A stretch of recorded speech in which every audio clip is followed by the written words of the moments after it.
नमस्कार दोस्तों, मैं सिद्धार्थ आप सभी का बहुत बहुत स्वागत करता हूं। आज के इस वीडियो में महाविद्या की श्रृंखला के इस अंक में हम बात करेंगे आद्या शक्ति की, वही जिन्हें हम महाकाली के नाम से जानते हैं। अभी तक हमने महाविद्या की श्रृंखला में ये जाना है कि महाविद्याओं की उपासना क्यों करनी चाहिए, ये जो 10 महाविद्याएं हैं ये किस प्रकार अलग अलग रूप से हमारे जीवन में प्रतिपल कार्यरत है। जी हां, ये सभी जो 10 महाविद्याएं हैं ये प्रतिपल हमारे जीवन में अपनी शक्ति के संचालन से हमारे जीवन को चलायमान रखती है। और इसी श्रृंखला में आगे बढ़ते हुए आज हम बात करेंगे प्रथम महाविद्या की, वो है महाकाली। काली ये एक ऐसा शब्द है जिसकी छवि यदि हमारे सपने में आ जाए तो हमें रातों तक नींद नहीं आए। हम जब भी रात को सोने जाएं तो हम हनुमान चालीसा पढ़ करके सोएं। क्या सत्य में काली इतनी डरावनी है? जो रूप काली का दिखता है वो तो भयावह है, विभत्स है। क्या है वो रूप? आइए हम जानते हैं कि काली का जो रूप है वो क्या है, एक साधारण व्यक्ति के लिए और एक साधक के लिए वही रूप क्या हो जाता है। काली के मस्तक पर एक अर्धचंद्र है। इनके बाल बिखरे हुए हैं, लंबे काले घने बाल हैं, पर ये बिखरे हुए बाल हैं। इनका पूरा वर्ण जो है वो काला ही है। कहीं पर इनको डार्क ब्लू बताते हैं, कहीं पर लाल बताते हैं, परंतु जो लाल है वो सुंदरी का रूप है।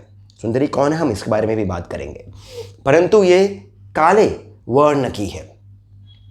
इनके जो कान हैं, कानों में बच्चों के शव हैं कुंडल की भांति, यानी इनके कानों में कोई सोने के झुमके नहीं है, बच्चों के शव है, बच्चों की लाश है कुंडल की भांति। इनकी 3 आंखें हैं, ये त्रिनेत्रा हैं। इनके गले में मुंडमाला है, मुंड अर्थात मुख, यानी कटे हुए सर यहां पर इनकी माला के रूप में इन्होंने धारण कर रखे हैं।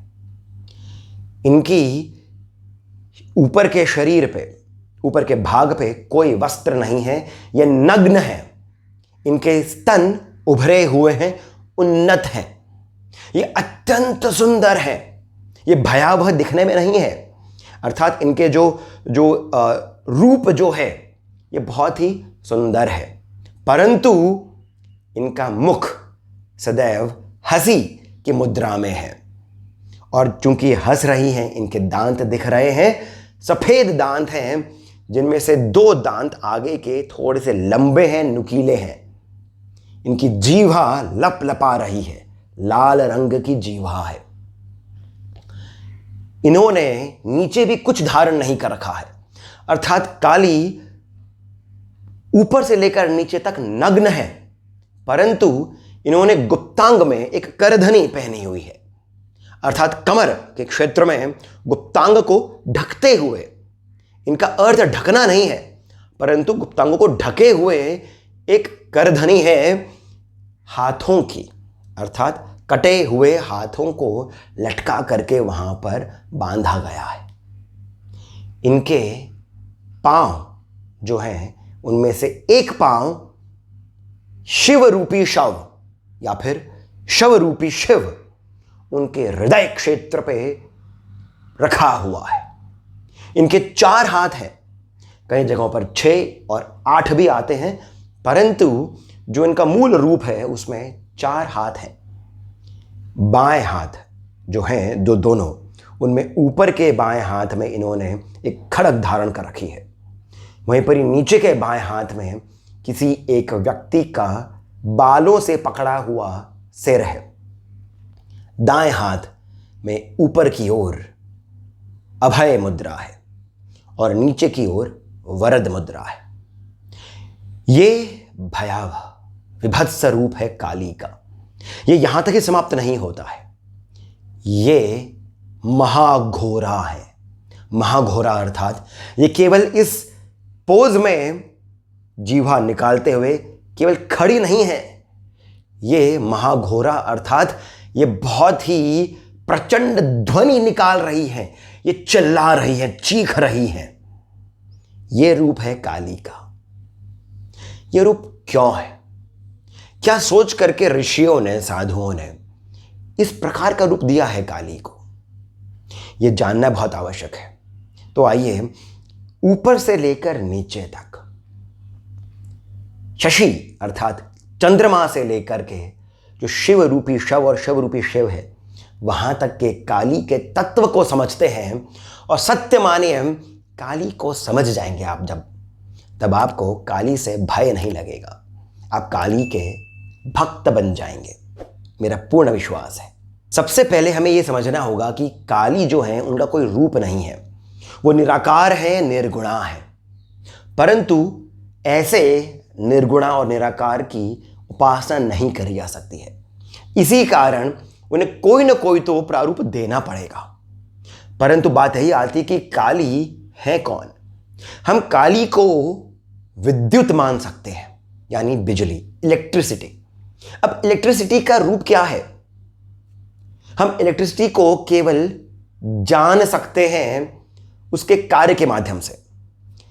जैसे कि आपके घर के अंदर जो विद्युत उपकरण हैं, यानी जो अप्लायंसेस हैं, जैसे टेलीविजन हो गया है, रेफ्रिजरेटर हो गया है, पंखा हो गया है, ट्यूबलाइट हो गई इत्यादि, ये सब जो बिजली पर चल रहे हैं ये कितने सुंदर लगते हैं।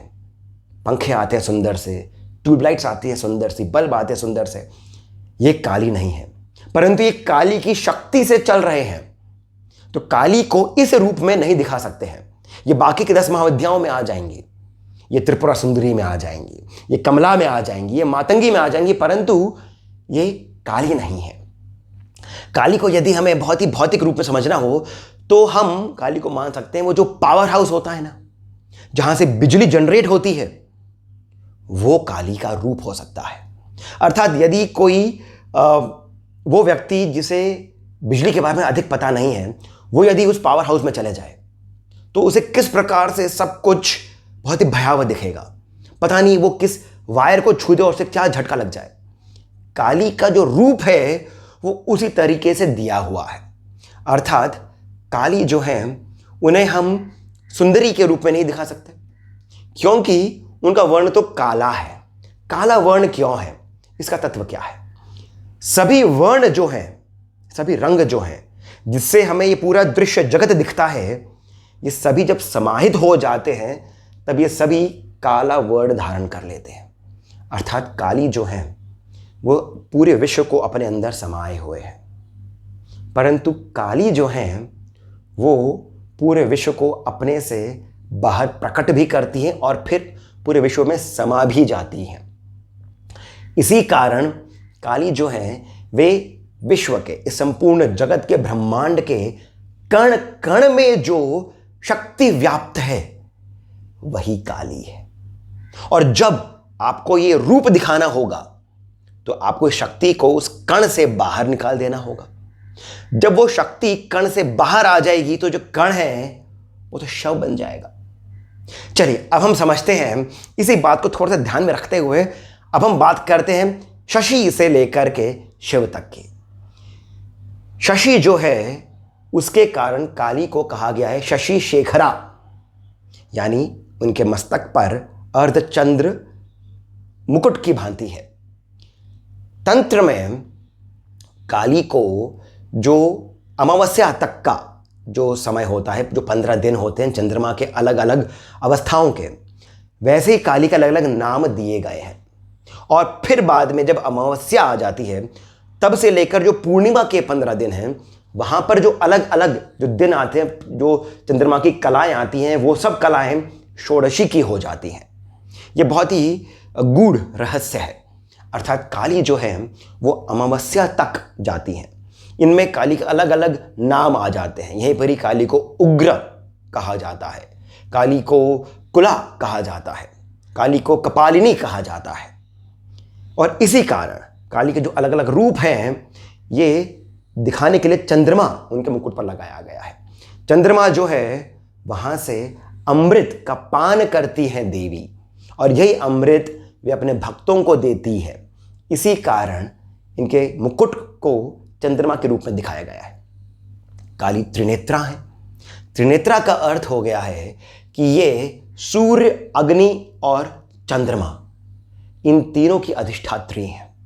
ये तीनों लोगों को देख सकती हैं, चराचर जगत को ये देख सकती हैं, इसी कारण ये त्रिनेत्रा है।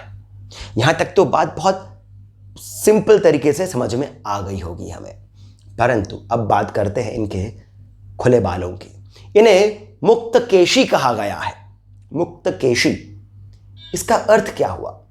मुक्तकेशी का अर्थ हुआ कि ये किसी भी प्रकार के बंधन से मुक्त हैं, और जो इनके भक्त हैं, जो इनके साधक हैं, वे भी इन्हीं के बालों की तरह जब एक स्तर पर पहुंच जाते हैं, एक स्थिति में आ जाते हैं, तो वे भी बंधन मुक्त हो जाते हैं। मुक्तकेशी है ये। अब हम आते हैं इनके कुंडलों पर, जो कि बच्चों के शव हैं। इन्हें कहा गया है बालावतंसा, अर्थात जो बच्चों के शव को कान के कुंडल की तरह पहनते हैं। इसका बहुत ही गूढ़ अर्थ है।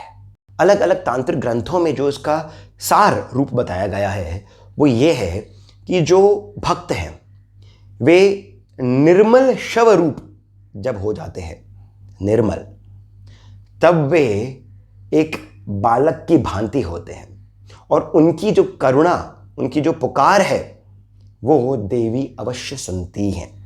इसी कारण ये बालक के शव को अपने कान में कुंडल की भांति धारण करती हैं। अर्थात काली की साधना करने के लिए आपका मन निर्मल हो तो अच्छा है, आपकी जो पुकार है वो काली तक अवश्य पहुंचती है। ये सभी तांत्रिक जो ग्रंथ हैं, वो रुद्रयामल हो, वो महानिर्वाण तंत्र हो, वो शारदा तिलक हो, जो भी ग्रंथ हो, सभी में यही सार रूप में बताया गया है। काली के दांत दो बाहर निकल रहे हैं और उनमें से खून टपक रहा है। ये रजोगुण और तमोगुण को दर्शाता है कि काली जो है वो रजोगुण और तमोगुण को अंत कर देती है। काली हंस रही है। हंसी जो है काली की वो यही बताती है कि काली नित्यानंदमयी है, अर्थात वो नित्य ही आनंद में रहती है। काली की जो जीवा है वो लपलपा रही है। ये जीवा रजोगुण को बताती है।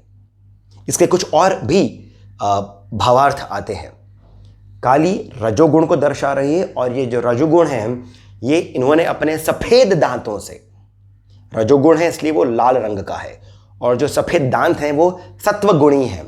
सत्वगुण से इन्होंने रजोगुण को दबा करके रखा हुआ है।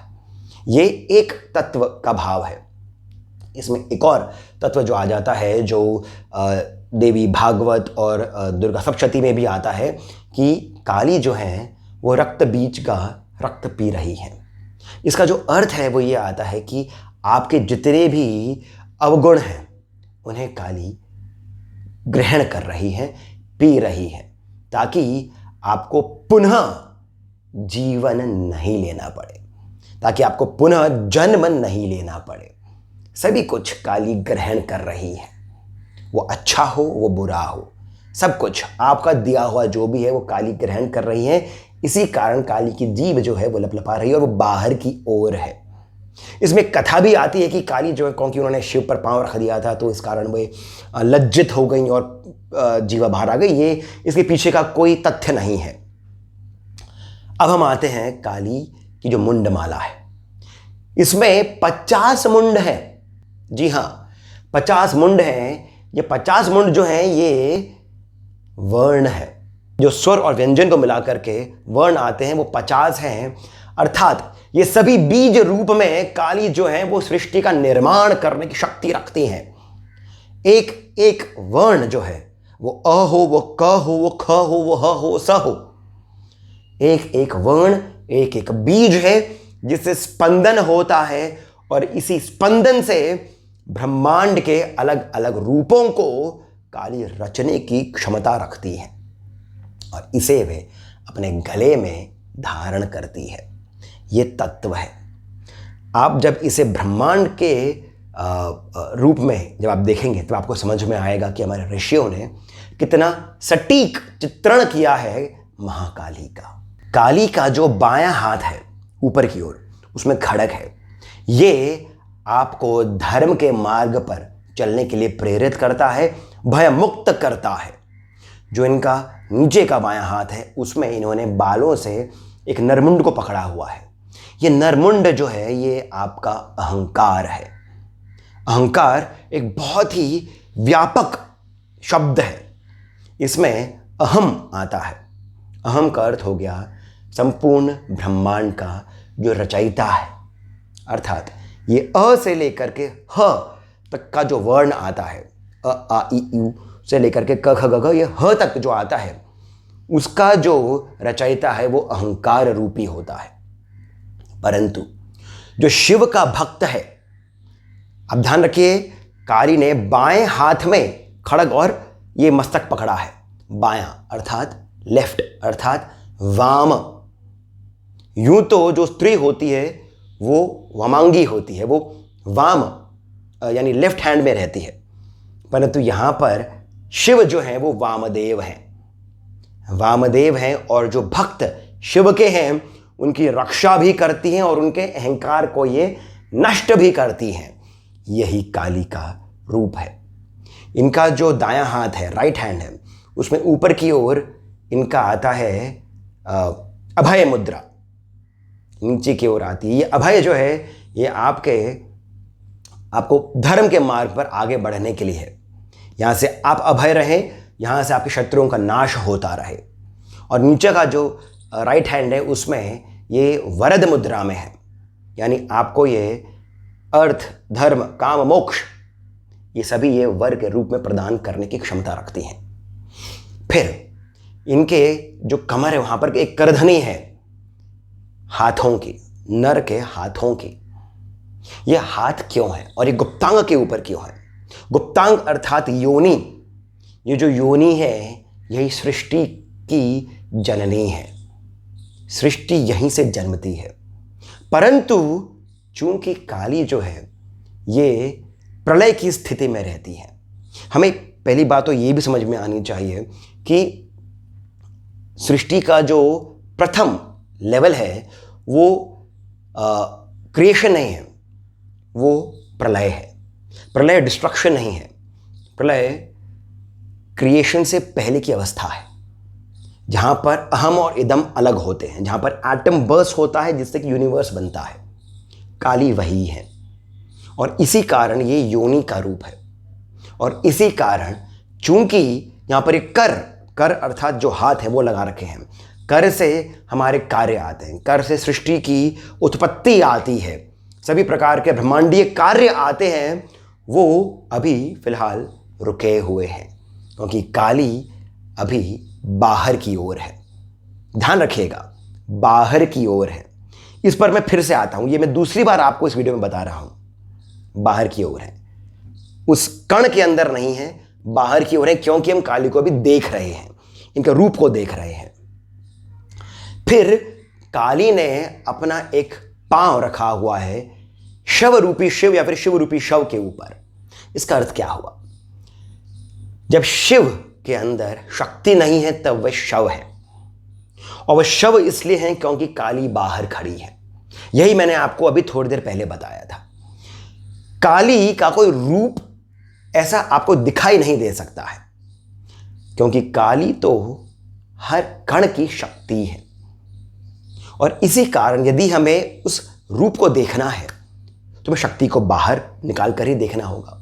और जैसे ही उस कण से शक्ति बाहर आई वो कण तो शव बन जाएगा। इसी कारण काली जो है वो शिव के ऊपर खड़ी है, ये शवारूढ़ा है। काली शवारूढ़ा है अर्थात शव के ऊपर शिव जो है उन्हें ये शक्ति प्रदान कर रही है। कुछ और तांत्रिक जो आप इनके आइकॉनोग्राफी देखेंगी वहां पर ये शिव के साथ में रति मुद्रा में है, अर्थात ये इनके साथ में सेक्सुअल पोजीशन में है। इसका अर्थ भी यही हुआ है कि ये शिव को शक्ति प्रदान कर रही है। ये विपरीत रति पोजीशन में है, अर्थात ये ऊपर है, शिव नीचे है। इसका अर्थ यही है कि ये अपनी शक्ति शिव को दे रही है। इन्हीं से शिव तक पहुंचा जा सकता है। यही वो कुंडलिनी शक्ति है, यही मूलाधार में स्थित शक्ति है जो दिखाई नहीं देती है, क्योंकि मूलाधार की शक्ति वैसे यदि आप देखने जाएंगे स्पंदन के रूप में वो तो भुवनेश्वरी है, परंतु ये भी कुंडलिनी में ही समाई हुई है। यही काली के रूप का विस्तृत वर्णन है। यहीं पर ही हमें बहुत ही महत्वपूर्ण तत्व को समझना होगा कि काली नग्न क्यों है। काली नग्न नहीं है, ये तो दिगंबरा है, अर्थात संपूर्ण आकाश ही इनका आवरण है, परंतु ये सृष्टि की रचना करके स्वयं ही उसमें समा जाती है। अब यदि, जिस प्रकार मैंने हर बार बोला है, यदि हमें काली को समझना होगा तो उन्हें एक रूप देना पड़ेगा जिसमें से हम कण से बाहर निकालेंगे। अब जब ये संपूर्ण सृष्टि के अंदर ही व्याप्त है, पूरा आकाश ही इनका आवरण है, जब हम इन्हें बाहर निकालेंगे तो ये नग्न ही आएंगी। और इसी कारण कहा गया है कि जो इनके स्तन हैं ये सूर्य और चंद्रमा की भांति हैं, ये संपूर्ण ब्रह्मांड का पोषण कर रहे हैं, इसलिए काली पोषिता है। अब आप ही बताएं कि क्या काली अब भी भयावह है? क्या काली का जो रूप है वो अभी भी विभत्स है, या फिर हमारे ऋषियों ने इनके तत्व को समझा है और उन्हें अलग अलग प्रकार के चिन्ह दिए हैं, परंतु फिर भी सामान्य जन के लिए, एक साधक के लिए भी ये ध्यान करने लायक रहे, इसी कारण इन्हें इस प्रकार का एक रूप दिया है। यदि ये किसी को भयावह लग रही हैं तो ध्यान रखिए ये केवल साधकों के जो शत्रु हैं उनके लिए ही ये भयावह है, अन्यथा काली तो नित्य आनंदमयी है। इनके होते हुए किसी भी प्रकार का ना ही रोग, ना ही दोष, ना ही भय, ना ही किसी प्रकार का विकार साधक के आसपास आ सकता है। इसी रूप के ऊपर अगर साधक ध्यान करे तो ऐसा कहा गया है कि काली उस साधक से शीघ्र ही प्रसन्न होती है। इस वीडियो में काली के केवल रूप की चर्चा हुई थी, परंतु काली का जो ध्यान है और काली का जो कवच है इत्यादि, ये सभी जो काली के साथ में जुड़े हुए तत्व हैं, स्तोत्र हैं, इन सब पर चर्चा हम अगले महाविद्या के वीडियो में करेंगे। कमेंट सेक्शन में जो पहला कमेंट पिंड है वहां से जीपे, पेटीएम इत्यादि की जानकारी लेकर के जितना हो सके हमें श्री सहयोग भी प्रदान करें। आपका बहुत बहुत आभार रहेगा, बहुत अधिक प्रोत्साहन मिलता है। यह राशि 100, 200, 500 जितनी भी आपके मन में आए उतनी आप प्रदान कर सकते हैं। इसी के साथ मैं आपसे पुनः ये आग्रह करता हूं कि इस वीडियो को लाइक करें, शेयर करें, सब्सक्राइब करना नहीं भूलें। और अब मैं सिद्धार्थ आपसे जाने की अनुमति लेता हूं। धन्यवाद।